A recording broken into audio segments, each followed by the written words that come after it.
everybody, and welcome to this very special Irish version of GUcast.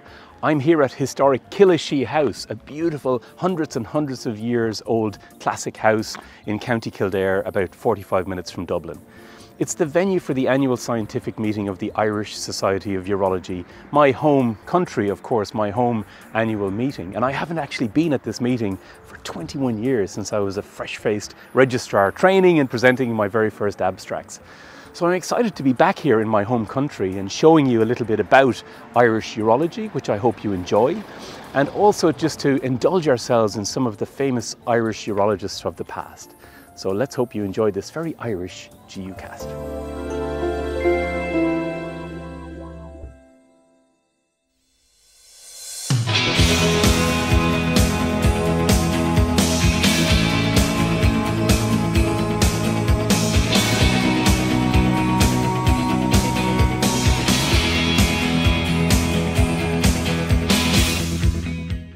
On the eve of the meeting, I got the opportunity to sit down with my old mate, David Boucher-Hayes, urologist at the Galway Clinic in the west of Ireland.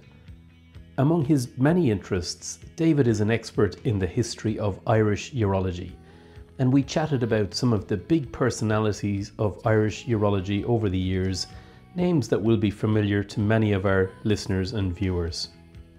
So I've managed to track down one of my favourite Irish urologists, my friend David Boucher-Hayes, here at the Irish Society of Urology meeting in beautiful historic Killashee House.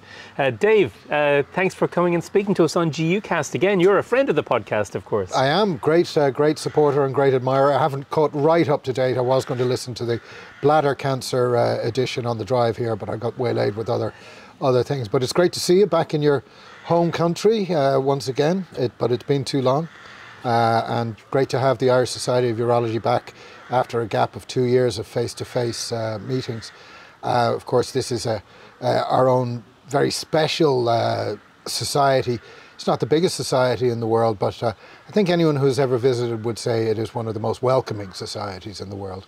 So we're looking forward to a really great meeting under the presidency of our great friend Kieran O'Malley, who obviously will be listed in the pantheon of great Irish urologists in the future, but it'll be great to see all the academic progress of all our young urologists who will all be presenting over the next 2 days, but also to catch up with everyone, because really we've all been living separate existences, much like everyone has for the last couple of years. And that's what I wanted to ask you about. I wanted to ask you about famous Irish urologists. So this is a bit of a self-indulgent GUcast. I'm going to be wallowing in Irishness, so apologies to all of you who have too much Irishness in your lives already. But I did want to ask you, David, about some famous Irish urologists, because it caught my eye recently that there was a great anniversary celebration of one of the great pioneers of Irish urology, and I know that you have a lot of interest in the history of Irish urology. So can I ask you to tell me about some of your famous Irish urologists? Sure, absolutely. And the meeting to which you refer to is the Sir Peter Frere meeting. And Sir Peter Frere was a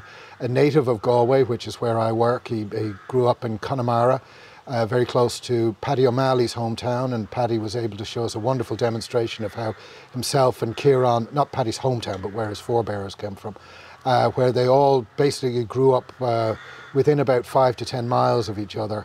And probably there was some consanguination, intermarriage between these great urological families, but Frere was an extraordinary man. When he was born, of course, Ireland was part of the United Kingdom, so he joined the British Army, or specifically the Indian Army, and he was a doctor and was in India for most of his practicing life, having come through what was then known as Queen's College, I believe, which is now Galway University, or the University of Galway, to give it its new name. But whilst he was there, he developed many different techniques for treatment of urological issues, including bladder stones. And it is said that he removed the bladder stone, large bladder stone, which were major problems in the late 1800s, early 1900s, from a Maharaja who rewarded him with £10,000 worth of jewels, which the British Army, which is worth about 1.5 million in today's money, So the British Army immediately took that from him and took it away. But Frere, of course, popularized the transvesical prostatectomy and enucleation for benign prostatic obstruction caused by benign disease. And we had a lovely treatise from various people about his life, including Killian Walsh, who went through wonderful moments of his backstory. But to be an Irishman who then goes from the west of Ireland, which at that stage in the late 1800s when he was growing up was still ravaged by the effects of the Great Irish Famine, which was devastating to the country of Ireland. We lost nearly half of our population in a 4 to 5 year period. But to go from the west of Ireland, which was still very, very rural and underdeveloped, to go to the heat and intrigue of the Indian Army or the British Army in India must have been quite an experience for him. So he was one of the world great prostatectomists, and it interests me now that indeed you and I are chairing a session tomorrow, and I do know that one of the videos will be on a transvesical robotic prostatectomy, which is essentially a Frere prostatectomy. Yeah.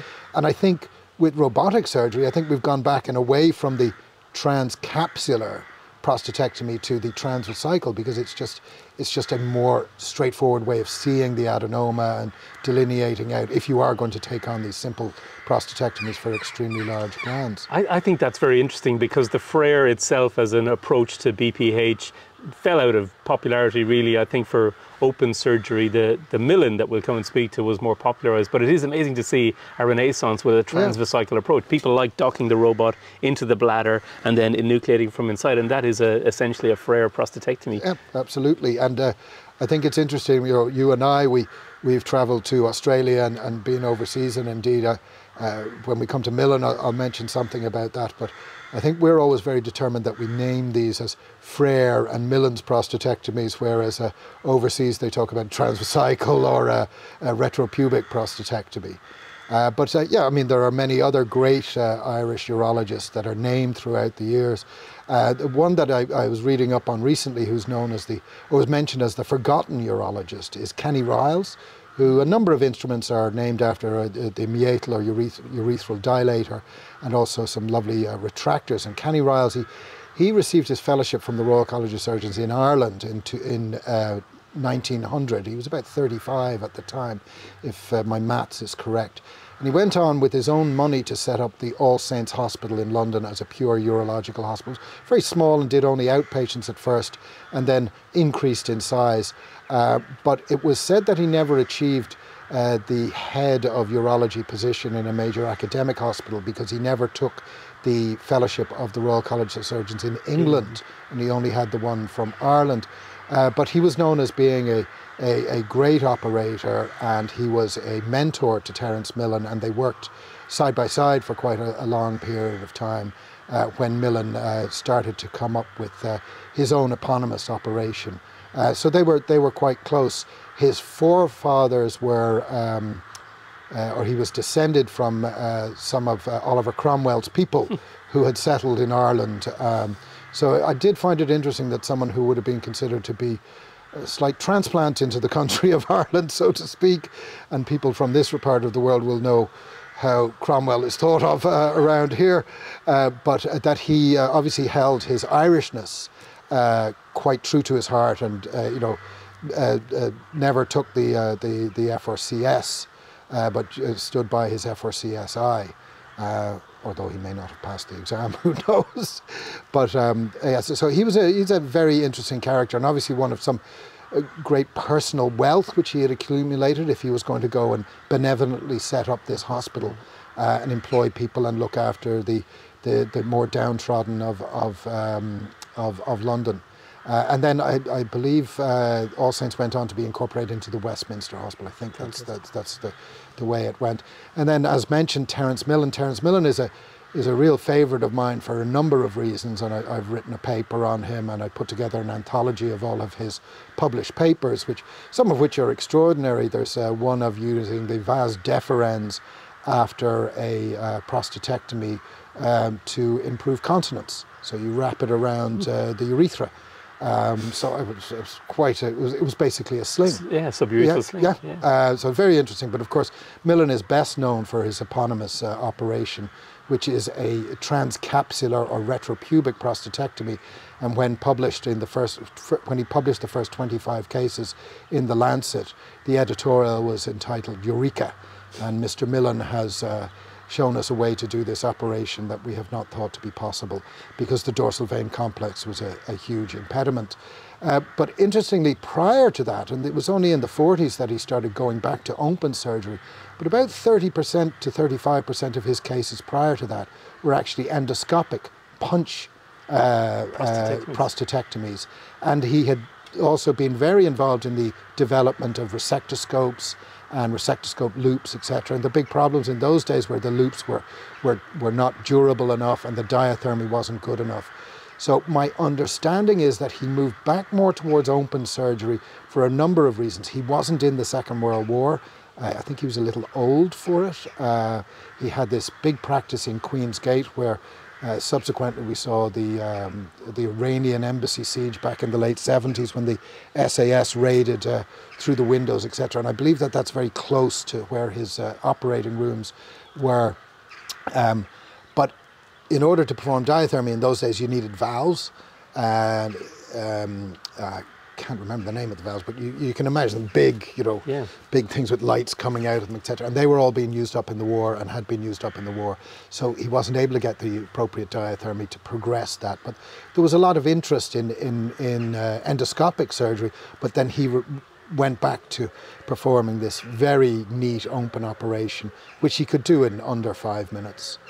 Which was quite extraordinary. Now, the Australians would contend that it is the Harry Harris operation, and that Millen just put a couple of tweaks on it and popularised it. And he was quite a good self-promoter. He was obviously a very confident man. Played rugby for Trinity, and they played with an interesting arrangement, which the All Blacks also played with, where they ran with 7 forwards and 8 backs. And Millen was the captain of that team, I believe. And he played for Ireland once, scored 2 tries. And of course, in true Irish fashion, was dropped for the next match and never played for them again. He went on after his public life.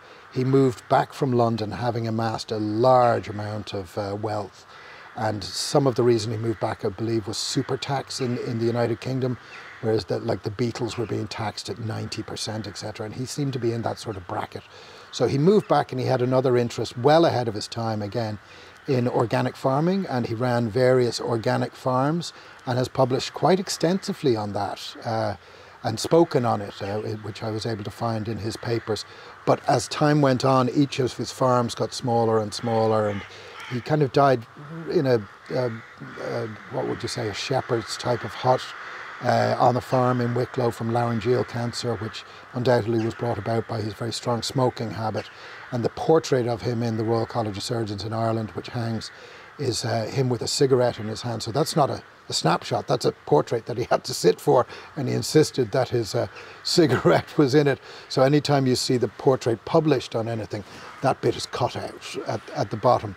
But there's another anecdote about Millen, told to me by Mike Wallace, and his father David worked with Terence Millen, and he had come back from the war, and he was a Pathé News reporter, so he had a cine camera, which were incredibly rare in 1946, 47. So David Wallace went and worked with Millen, and this was one of the reasons, because Millen wanted his operation to be recorded and to distribute this film around. So according to Michael Wallace, he said that his father told him that the patient on the way down to theatre had an event and died at the beginning of anaesthesia, before the first incision had been made, and they'd spent a lot of time and a lot of money getting the camera in, and much like here, getting the lighting all set up, etc.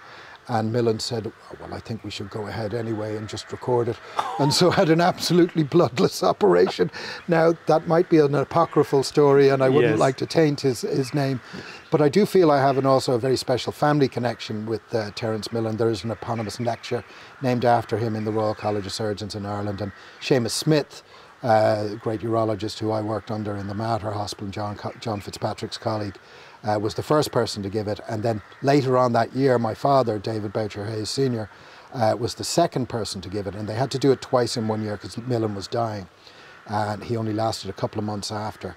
and he wasn't able to attend, but he wrote a letter to my father, which I have in my possession, which said that he was so glad to see, he heard that Mr. Boucher-Hayes had done a very good job, and he was very proud to hear that, and it gave him special pleasure as to see that the son of his ex-classmate and great friend had given the lecture named after him. So my grandfather was a classmate of Millen's and a friend of his. So that kind of brings it home to me a little bit. He also went on to be president of the Royal College of Surgeons in Ireland, which is my alma mater, and the governing board for surgery for an unprecedented 2 terms when they were in a great deal of financial crisis, and he brought the finances back on track, and I suspect even put in some of his own money to get things back. So he was known as a very gregarious character, no lack of self-confidence, extremely good operator, as they call them, and but an innovator as well. I mean, he went, he did start with endoscopic surgery, which was interesting. So those are kind of the big names of Irish urology that I think we know historically. They're fantastic stories, and great to hear the link to your late father, the great David Boucher-Hayes Sr., who of course is in the pantheon of great Irish surgeons of his era as well. I remember him, of course, growing up as a young surgeon in Ireland. But moving forward to those more recent times, none of our listeners and viewers, of course, will have personally known people like Frere and Millen to any great extent. But John Fitzpatrick is a name that many of our listeners and viewers will remember. And I know you worked very closely with the late John Fitzpatrick as well. Can you tell us a little about him? John was almost an ever-present figure in my urological life. I first met him as a final year medical student. He examined me in my final med exams. And when I was examining a hernia on a man very poorly, he took my hand off the man's scrotum and put it onto his groin, and said to me, "I think we'd all be much more comfortable if you started the examination here, doctor." So I went from being a student to working for him, and I worked for him for 3 years, and then to go on to be a friend. And many other things as well. But John had an enormous international reputation, and he did so because of a mixture of things. He was a great Renaissance man. He was incredibly well read. He was incredibly knowledgeable. He brought all those attributes to the British Journal of Urology International and brought great changes in that has cemented its place as a progressive journal. He was a wonderful operative surgeon. And was certainly one of the most deft that I have seen doing open radical prostatectomy, and could do one in under an hour with very minimal blood loss. But I think his great attribute was his conviviality and his great fondness for people, especially people from outside of these shores. And he was immensely popular in the United States and in Australia, and opened many doors for myself, yourself, and many young Irish surgeons. And I'm proud to say that he asked me personally to, when I was still a trainee, to speak at his Festschrift. And not only was I I was the only person speaking who did not have the title Mr. as consultant. I was the only person speaking who didn't have the title Professor. So I was very, very proud of that moment. And I'm very proud to have called him a mentor and a friend. And he was taken far too early. He was, and it was very sudden, wasn't it? I remember it was just before the AUA one year, and he was only in his late 60s, having just stepped down as BJI editor. But he had a lot more to give, didn't he? It was a huge shock. Oh, absolutely. Yes, he was involved. He'd started really putting his great motivation behind the Irish Cancer Society, and I think they were a little concerned about this change of tack of how much they were going to have to do, and then, yes, as you say, died suddenly. And of course he was instrumental in me meeting one of the other great Irish urologists, although a few generations out, Tony Costello. And we have other expats. Patrick Walsh is very strong about his Irish heritage, and even if we go back through history, Dr. Foley of the Foley catheter is probably an Irishman. I think we're definitely going to claim him. And an interesting story about him, he developed his catheter, and then someone else patented it from a rubber company. And there was a big court case and Foley got the patent back and then lost it again. So although it's called a Foley catheter, he never received a cent for anything from the patent for the Foley catheter. But yes, I think John would have to stand again amongst, in the pantheon, as you say, of great Irish urologists for just the way he interacted with people and how much fondness that they had for him. And if you said you knew John Fitzpatrick, almost every urologist in the world would say, oh, well then welcome to my unit. Well, fantastic, Dave. Thank you very much for that quick run through. I'm sure you could keep going on. The list would go on and on, but we'll stop you there. And it's great to hear. And Fitzpatrick, of course, has an eponymous meeting named after him now, the John Fitzpatrick Congress, which I know many listeners and viewers have been to as international KOLs, which is great to see as well. So thanks very much. Thank you, Declan. It's a pleasure to be here. It's a pleasure to talk about this very interesting subject. I think it's important that we know about the history of people because it makes things more interesting. It brings it to life. And especially if you know these little stories and little anecdotes, you can imagine them sitting around over a beer or a port or whatever, discussing how to improve urology and urological science.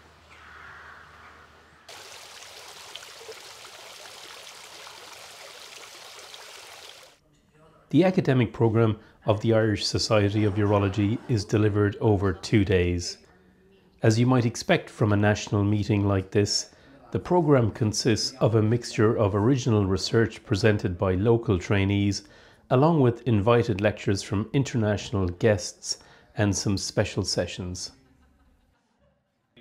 President of the Irish Society of Urology, another old mate, Ciarán O'Malley from the Mater Hospital in Dublin, did a terrific job pulling together this very entertaining and interesting programme.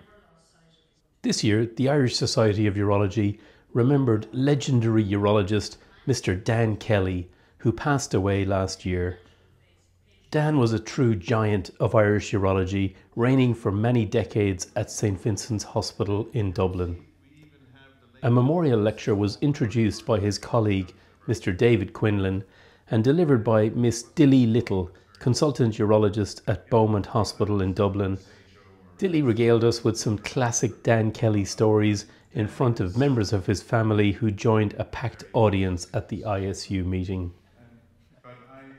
And at that time, patients coming to theatre in St. Vincent's actually came to a barrier at the door, and then they were passed across the barrier using a stretcher with poles, and then they went into a holding bay. And they lay in the holding bay clutching a slip of paper that actually said what theatre they were designated to go to. Mr. Kelly, he was so impatient to get his patients down to theatre that he used to go down to the holding bay and he'd line up all the trolleys one in front of the other, and then he'd push on the back 4 trolleys, and he'd manage to negotiate even the corner. And many an ashen-faced patient clutching his slip of paper would try to dismount from this urology train as he recognised that he mightn't actually have been en route to the urology. And then on arrival into the actual urology operating table, onto the table, the anaesthetist had to be quick to actually get the ET tube into the patient as Dan pulled the legs down to position the patient. Truly, he was a legend in his time, bearing all the hallmarks of the measure of a great man.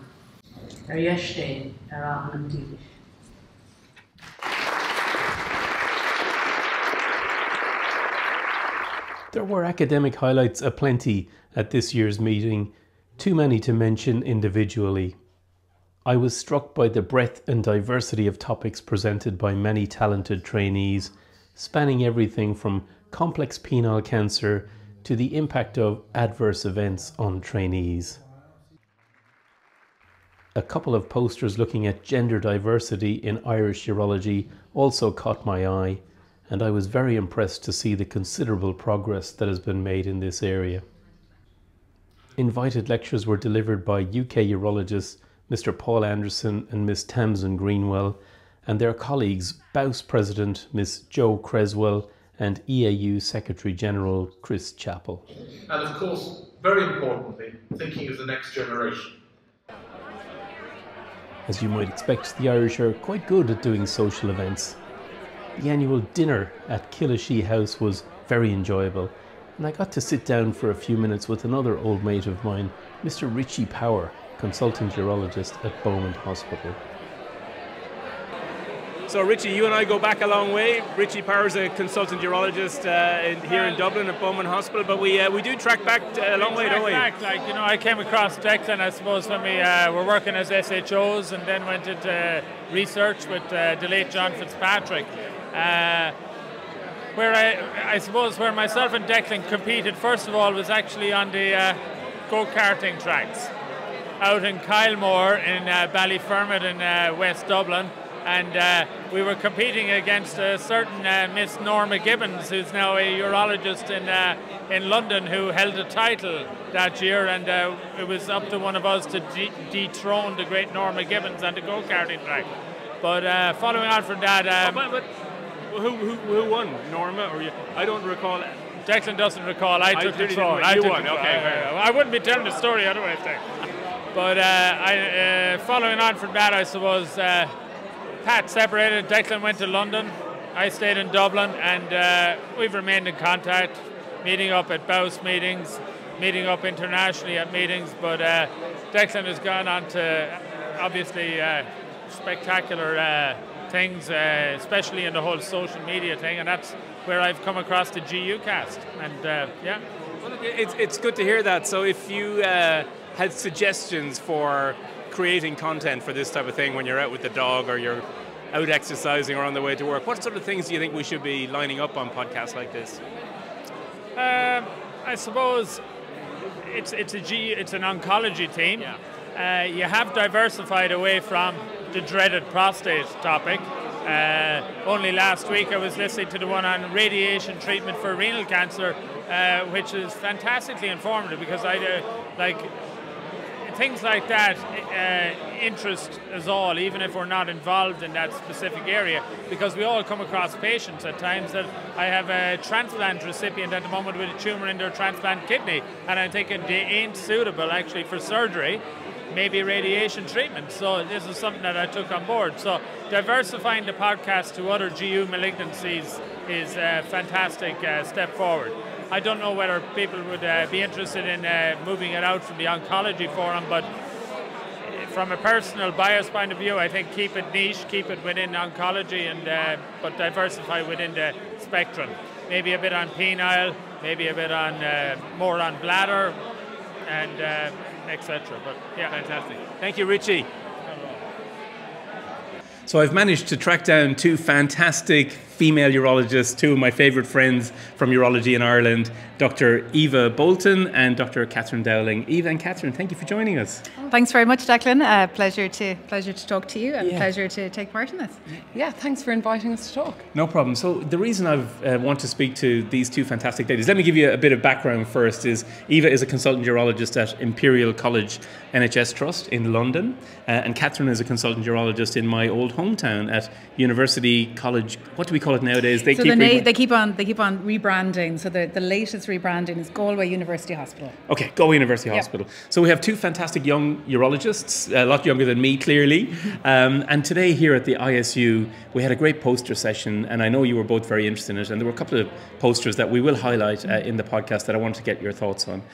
The first poster looked back at the proportion of female speakers and female chairs at Irish Society of Urology meetings in the past, and it was pretty stark, Catherine, wasn't it? It was, and I remember, rewind 10 years ago when I was an SPR, and there were three of us, there were three female SPRs, so to fast forward now to see 50% of trainees female and to see such talent in the room, it's mind-blowing, absolutely inspiring.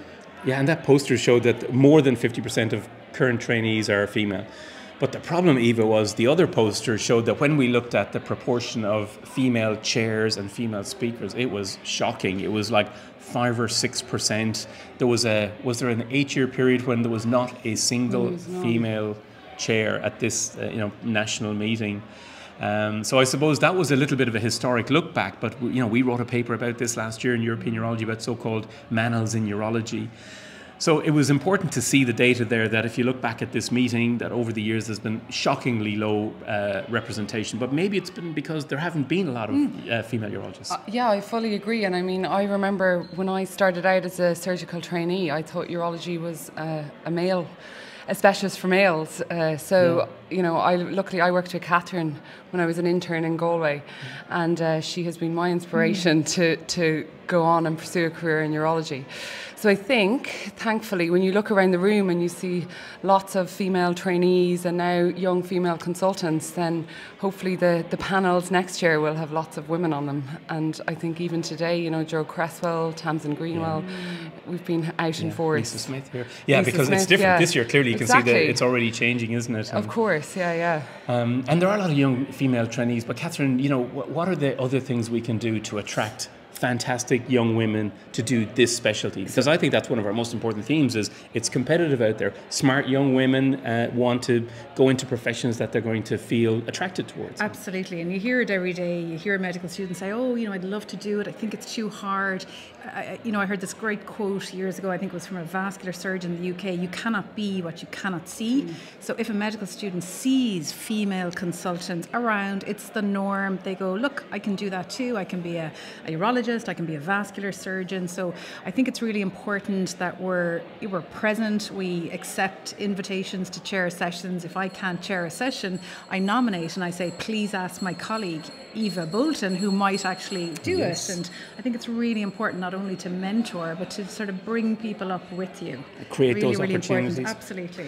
Yeah, I fully agree. I mean, I've had a female medical student who's been with me now for the last 6 weeks, and at the end of it all, she said, you know, I thought I could never be a surgeon, and now I think it's possible. So it's great to see. And she wants to do urology. She also wants to do urology. And in particular, the robot absolutely fascinated her, because she said the only time she's ever seen operations on the robot, it's all been by males. Yeah. So, you know, I feel like I've managed to influence her in a short space of time as well. So it's great. And here we are with two fantastic robotic surgeons as well, and congratulations on the work you showed today. Actually, robotic cystectomies and everything is fantastic. Look, great. So let's hope many of our listeners and viewers out there are young urologists, young females who are attracted towards this great specialty by having role models you can look up to. Great. So thank you very much. Okay, thanks, Declan. Thank you, Declan. Thank you. Yeah. So that's all we have time for here on this very special Irish episode of GU Cast. I hope that you enjoyed it and you didn't mind me wallowing in my Irishness for this episode. I must say it was very nice to be back here, meeting up with old friends and meeting lots of new people, the youth, the future of Irish urology. Overall, I was so impressed with the breadth and the depth of urological expertise on show here at the Irish Society of Urology meeting, compared to when I was last here 20 plus years ago. I must say the urological community here have inspired me. I think seeing young people, a very diverse community, a very balanced community, being so active in research and in developing new techniques to improve outcomes for our patients is something that makes me feel very proud and very confident in what the future holds for Irish urology.